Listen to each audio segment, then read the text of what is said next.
Знаете ли, че много странни неща могат да се открият в гористите местности? Много тайни, много мистерии всъщност крият горите.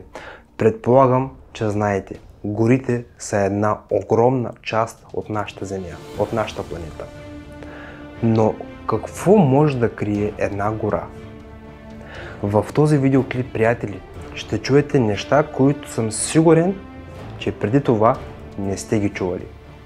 Видеоклипът ще е много интересен, приятели. Ако накрая на видеоклипа сметнете, че този видеоклип ви е бил интересен, образователен и ценен, бих се радвал за един лайк, един коментар и защо пък не абониране с камбанка. Сега ви желая приятно гледане, приятели. Професията дървосекач е неразривно свързана с рискове. Те трябва да спазват правилата за безопасност, възможно най-стриктно и винаги да бъдат бдителни въпреки такава тежка изтощителна работа. Понякога късметът се появява и пред тях. И вътре в отсечените дървета те намират необичайни предмети, които определено правят тяхната рутинна работа малко по-забавна и разнообразна. В това видео ще споделя с вас историята на дървосекачи, които са намерили много интересни предмети, и също така ще ви разкажа за мистериозни неща, които някога са били намирани в гората.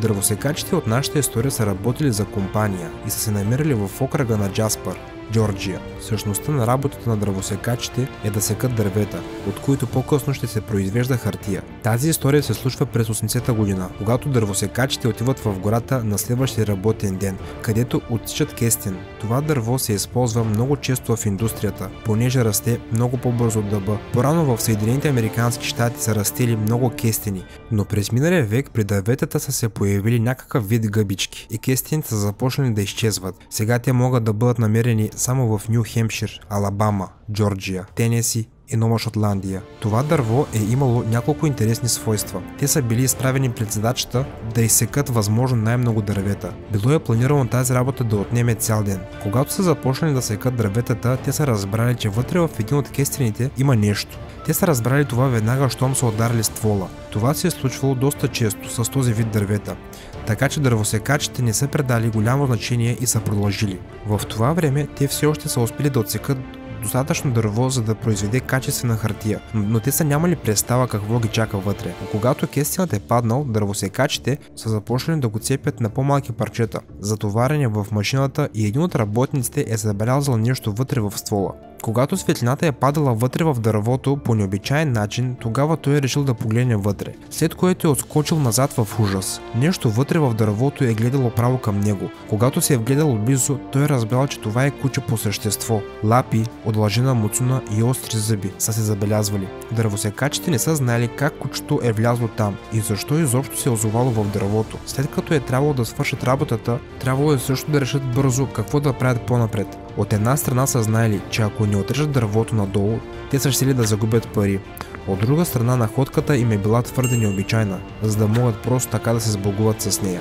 В крайна сметка, те са решили да оставят дървото и да намерят някой, който може да изучава кучето. За щастие, те са знаели кой трябва да помолят. Точно една година след откритието, през 1981 година, е открит Музеят на природата на Югоизточните гори на САЩ. Дървосекачите, въпреки факта, че е трябвало да чакат една година, веднага са разбрали, че това е място, където трябва да вземат находката си. Работниците са донесли кучето в музея. Малко преди откриването му, служител от музея с радост е приел находката, защото е знаел, че този експонат ще го направи много популярен сред туристите. Но те са искали не само да го поставят в музея, но и да разберат историята за това как той се е озовал в дървото и как се е превърнал в мумия.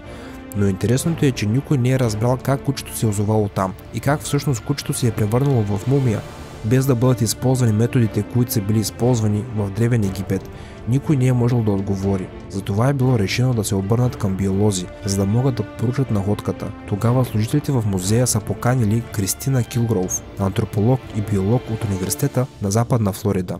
Тя е изучавала кучето и е намерила отговор на този въпрос от случилото се. Тя е разбрала, че мумификацията е настъпила поради танина, който се съдържа в големи количества в кестеното дърво. Според биолозите, около 60-те години на миналият век кучето е ловувало някого в гората, но в крайна сметка по някакъв начин се озовава в дървото и остава там до края на дните си. Днес, няколко десетилетия по-късно, това куче все още може да се намери в музея на природата в щата Джорджия. Наречено е мумифицираното куче Стъки. Може да се дължи на факта, че на английски тази дума означава заседнало. Най-хубавото нещо е, че в крайна сметка дървосекачите са решили да дадат трупа на музея. Разбира се, те са можели да решат да направят пари от него, но тогава светът никога нямаше да види тази необичайна находка. Необичайни открития на дървосекачи от нашата история не са единствената интересна находка. Горите заемат около 1/3 от цялата земя на нашата планета и повечето от тях остават неизследвани. Затова не е изненадващо, че понякога хората намират наистина невероятни неща в гористите местности. Реших да не се ограничаваме до една история. И затова, както и в бонусната част, ви каня да разгледаме някои по-необичайни неща, открити в горите. Загадъчната капсула. На хората им е отнело повече от 50 години, за да разкрият тайната на следващото откритие. Бялата капсула, открита в горите на Канада, близо до провинцията Ню Брънсуик, тази капсула не е давала покой на местните жители от 50 години. Отнело е много дълго време и многобройни снимки и репортажи от местните медии. Учените не са могли да установят природния произход на самият обект. Находката е била бързо конфискувана от военните и въпреки многократните искания от местните жители за отговор, той все още не е получен. След известно време е станало ясно, че капсулата е тежала 181 кг и е имала много дебели стъклени лещи от всяка страна. Тази история е била разкрита и бил заснет от местен телевизионен канал. С помощта на зрителите е било установено, че намереният обект е подобен на устройството, който може да се намери във военния музей в Кингстън. В крайна сметка се е оказало, че мистериозният обект всъщност е шпионска капсула на ЦРУ, която е била част от секретния проект на Genetrix. Босненска сфера. Майката природа не е много приятелска с правилните геометрични форми, така че ако намерите нещо с квадратни ръбове или перфектни извивки, има вероятност някой от нашите предци да е участвал в създаването на този проект. Това потвърждава откритието през 2016 година от босненските археолози. 30 тонна сфера. Находката е била открита в Босна и Херцеговина, в гориста местност. Археологът е смятал, че топката е направена от човек, който затвърждава теорията му, че на това място някога е имало много развита цивилизация, която по някаква причина е правила топки и е строила пирамиди. Осман Аджи е твърдял, че Босна и Херцеговина, когато е била осеяна с стотици каменни сфери, много от тях са били унищожени. Хората са ги щупили, вярвайки, че вътре е скрито злато, но геолозите не изключват, че топките може да са се появили съвсем случайно. Няма консенсус по този въпрос, по един или друг начин.